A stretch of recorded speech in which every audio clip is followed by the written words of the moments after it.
దక్షిణ 1 hour 42 minutes run time తో theatres లో రిలీజ్ అయ్యి ఇప్పుడు లయన్స్ గేట్ ప్లే అనే ఓటీటీలో స్ట్రీమ్ అవుతుంది.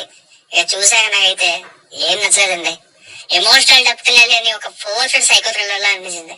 అంత పెద్ద పవర్ఫుల్ పోలీస్ ఆఫీసర్ ఇంటికి వెళ్ళి చాలా ఈజీగా ఆమెను రేప్ చేస్తూ టాప్ వ్యూ లో కెమెరాతో రికార్డ్ చేస్తాడంట. సైకో థ్రిల్లర్స్ లో one of the weakest films అని చెప్పాలి దక్షిణ. సెకండ్ హాఫ్ లో వచ్చే ఒక 10 minutes ఫ్లాష్ బ్యాక్ కొంచెం పర్లేదు అంతే. ఫ్యామిలీస్ చూడొచ్చు అంటే లేదు, చాలా ఇబ్బంది పెట్టే సీన్స్ ఇంకా వల్గర్ వర్డ్స్ ఉన్నాయి, సో చూడడం. బేసిక్ స్టోరీలో ఏంటి స్పెషల్ గా చెప్పడానికి ఏం లేదు, అదే రొటీన్ స్టోరీ. అమ్మాయిలు చంపే సైకో వాడిని పట్టుకోవడానికి పోలీసులు. ఇక్కడ యాడ్ చేసిన కొత్త పాయింట్ ఏంటంటే అదే సైకో వల్ల పోలీస్ కి ఏం జరిగిందని ఒక పాయింట్ యాడ్ చేశారు అంతే.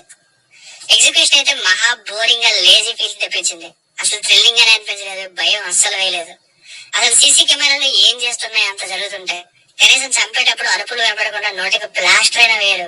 అసలు సాయిధన్సిక గారి రోల్ కి సెట్ నే కాలేదంటే యాక్టింగ్ నే వరస్ట్ గా చేయించుకున్నారు. బలవంతంగా over the top fight scenes చేయించారు. ఇంటర్వెల్ సీన్ నే వరస్ట్ అంటే అక్కడ ఇవ్వాల్సిన రియాక్షన్స్ నే కాదు, ఇప్పుడు అదే డ్రెస్ తో ఉండాలా సినిమా మొత్తం ఏంటి అన్నట్టు ఫీల్ వచ్చింది. ఇక అదే రొటీన్ టెంప్లెట్, అమ్మాయిలు చంపడం, ఎందుకు చంపుతున్నాడో ఇన్వెస్టిగేషన్. ఇక్కడ ఇన్వెస్టిగేషన్ కూడా ఏం థ్రిల్లింగ్ గా లేదు. ఇక సైకో ఫ్లాష్ బ్యాక్ తెలుసుకోవడం, ఆ తర్వాత వాడిని పట్టుకొని చంపేయడం ఎన్ని సినిమాలో చూడలేదు. సైకోని రెచ్చగొట్టే సీన్ దగ్గరే డౌట్ వచ్చింది నాకు, ఇదేం రైటింగ్స్ రా బాబు అని.